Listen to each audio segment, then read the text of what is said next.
Voters in a South Fulton precinct told 11 Alive they received letters telling them they could vote in today's special election. But when they showed up at the polling place, it was closed. Joe Hankey spent the afternoon investigating what happened there. Within the last hour, Fulton County explained that these voters never should have gotten that letter because they don't live in the 5th district.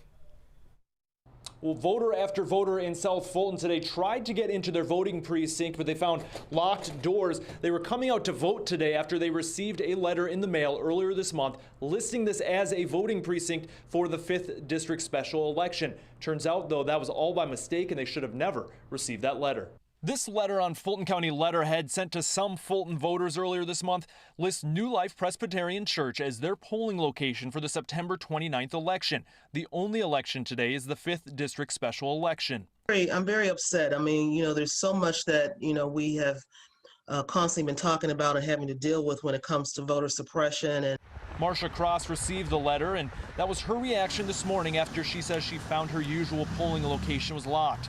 Late this afternoon, a Fulton County spokeswoman confirmed Cross and others received the letter by mistake, as they do not live in District 5, but District 13, represented by Congressman David Scott.